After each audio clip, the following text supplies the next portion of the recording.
So this is the plane crash site that everyone knows about. Everyone comes to visit on Bleaklow, but most people don't realise that there are many other plane crash sites in the Peak District and quite a few more in this area. And my challenge today is to try and visit 7 plane crash wreckage sites on Bleaklow in one walk. It's going to be very challenging. The weather conditions are not good. It's very wet underfoot. My feet are already wet. It's very cold. We've got no sunshine, just thick cloud, low cloud. I'm not sure if I can do all 7, but we'll have a try.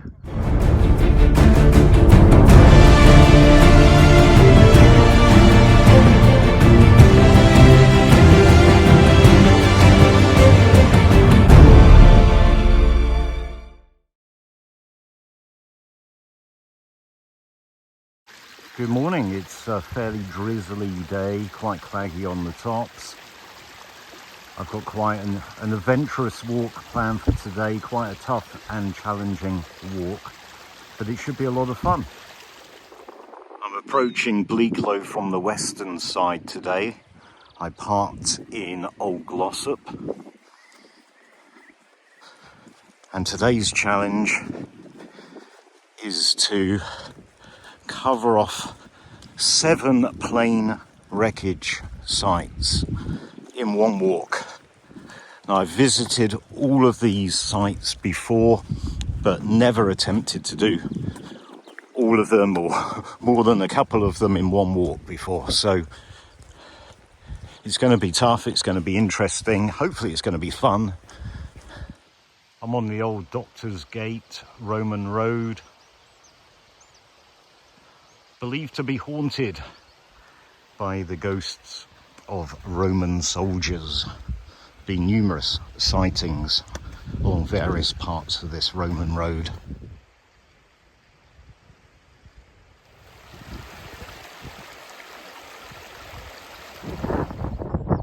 This is Ashton Clough.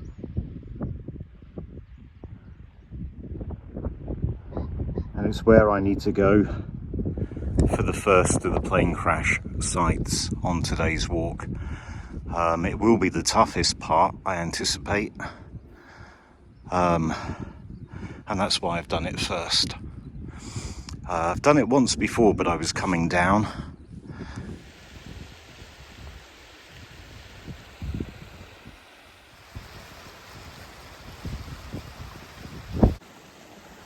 Okay, so I'm right at the very bottom of Ashton Clough, and here's the first piece of wreckage. The plane crashed either going up or coming down the clough, and there is wreckage strewn along the whole length of the clough.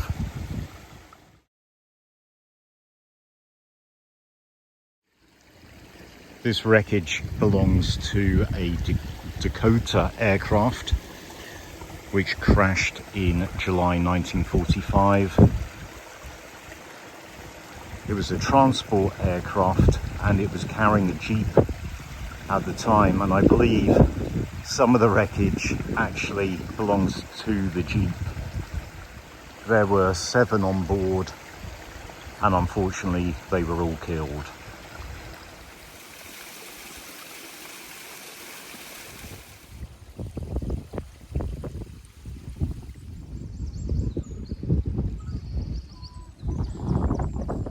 And this is why I'm doing this first.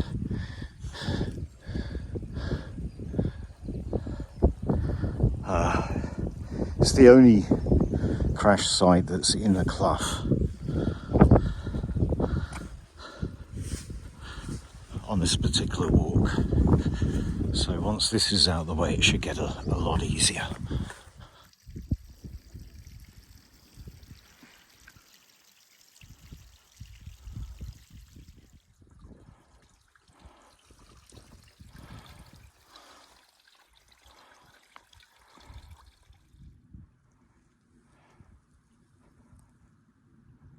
So this is clearly a wheel. And I do know that the plane was carrying a Jeep, and one of the wheels from the Jeep is here, so I'm guessing that that's what this is.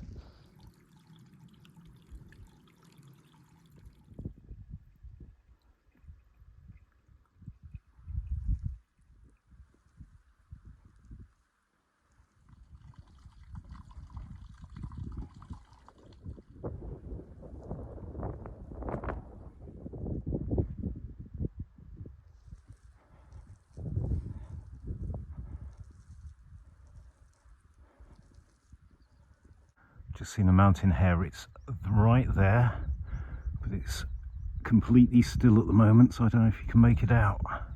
There he goes, it's moving.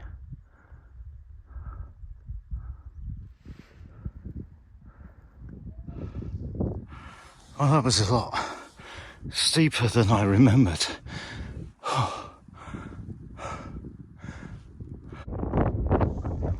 Crash site number 2, Lancaster.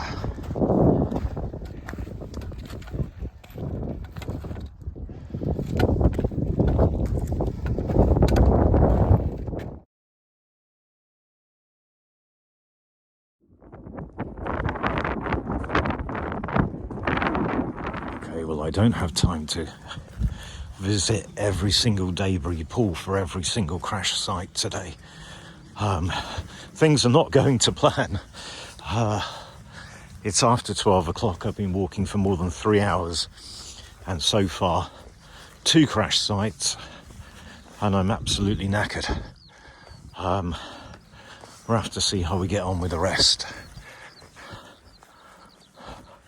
But this will be an honest video. 7 crash sites in one walk was very ambitious. We'll see what we can do. Just coming up to the lower shelf stones now, although you can't tell, you can't see them.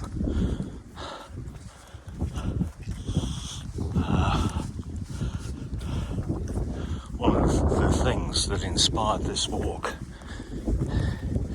is it's pretty common to see people on Bleaklow, especially this part of Bleaklow, wandering around, lost, poorly equipped, coming to try and visit the crash site, what they refer to as the crash site.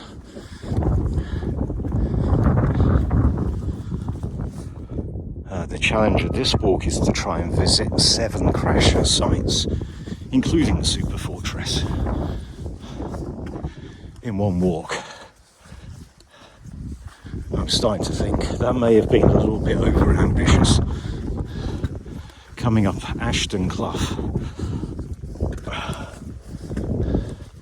may have been a mistake. I could have cheated. I could have come up to James Thorne and then just gone down Ashton Clough a little bit to get to 1 or 2 pieces of wreckage and then come back up again. That still would have taken time. It still would have been tough, but it wouldn't have been anywhere near as tough or time consuming as going all the way up the clough. But it was worth going up the clough. It was quite fun. These are the lower shelf stones.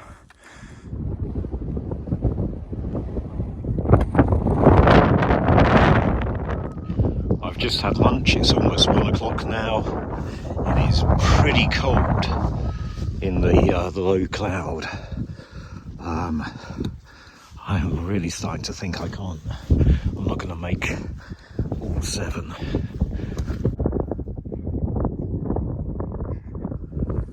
Crash site number 3, the Superfortress overexposed crash site. This is the famous one. This is the one that everyone comes up Bleaklow to see.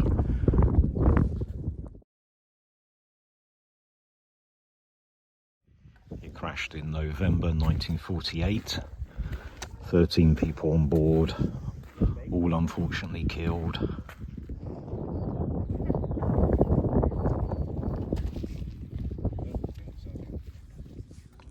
And as you can see, this is the plane crash site that everyone comes to visit.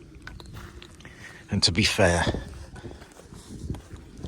it is the biggest crash site for quite a distance in any direction. And part of the purpose of today's walk is just to let people know that there are other crash sites, many other crash sites in the Peak District with wreckage.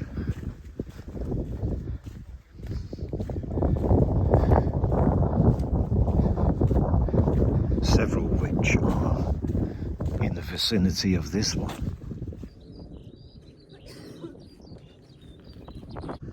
This wasn't my intention, but I found myself on the Pennine Way.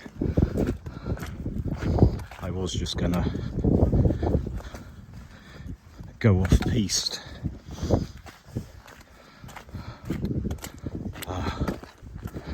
From the Superfortress crash site to Bleaklow Head, or close to Bleaklow Head, but it's just so boggy.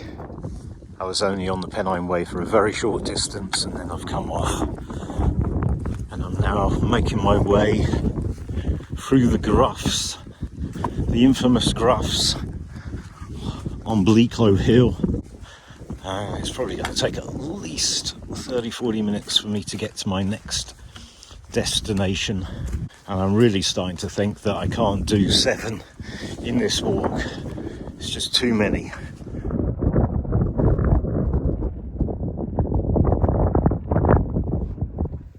Anyone who's walked Bleaklow Hill, this area, kind of from Bleaklow Head to Bleaklow Stones, will know what it's like. It's just a maze of shallow gruffs. I do love this part of Bleaklow though. It's amazing to be away from all those crowds. Not come that far really to get away from the crowds. Very few people venture into this part of Bleaklow. So this is near Bleaklow Stones. That's the actual name, near Bleaklow Stones. Bleaklow Stones are over there. Every time I come here I see mountain hares, and I'm happy to say that today is no exception. I've seen 2. And there's our first glimpse of plane crash site number 4. Here we go. This is the main remaining debris from plane crash site number 4. This is the Defiant. Crashed in August 1941. 2 killed.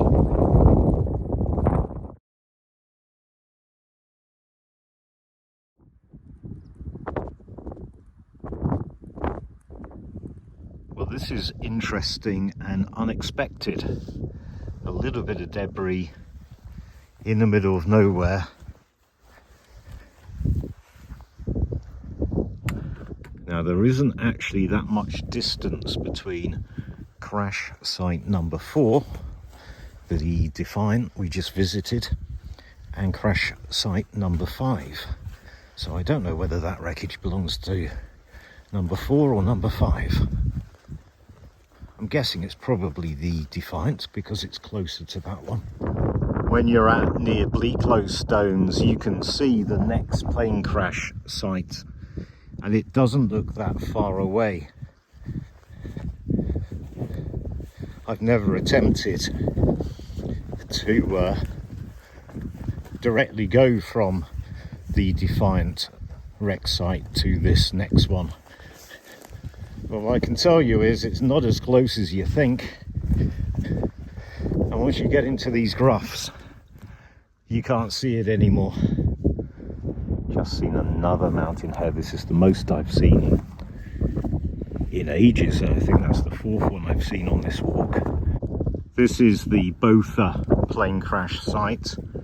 It crashed in December 1941, one person was killed.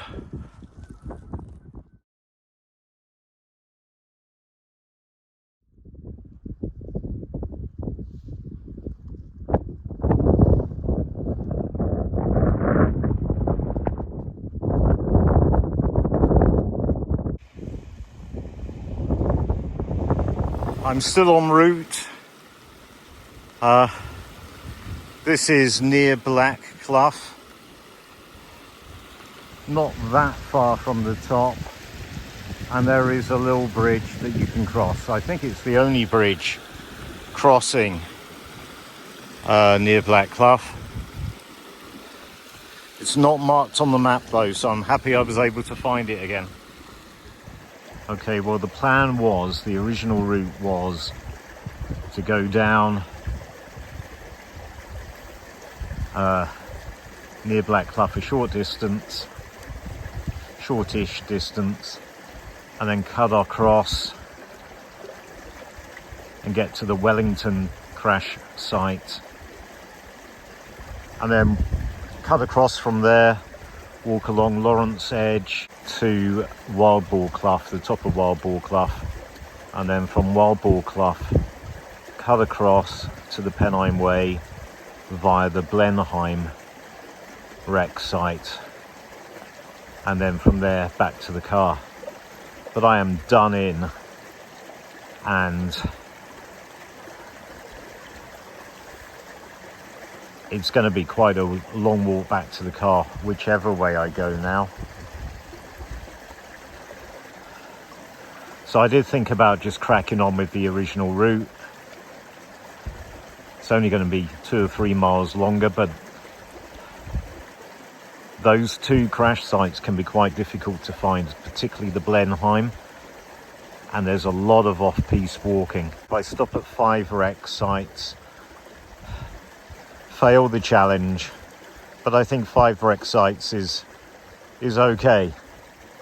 So the plan is to go up near Bleaklow, up to Bleaklow Head, cut across to the top of Dowstone Clough, follow that via Yellow Slacks back down to Old Glossop. It's still a long way to go, and there's still going to be some off-piste, and it's definitely going to be boggy there, but it cuts out probably 2 or 3 miles of very difficult walking.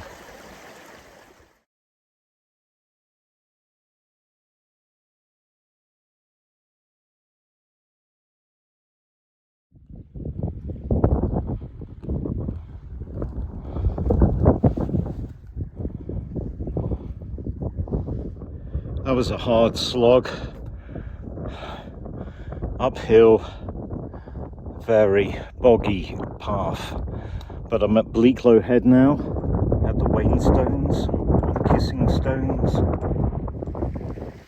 I'm at the very top of Dowstone Clough now. That means all the off-piste is finished with.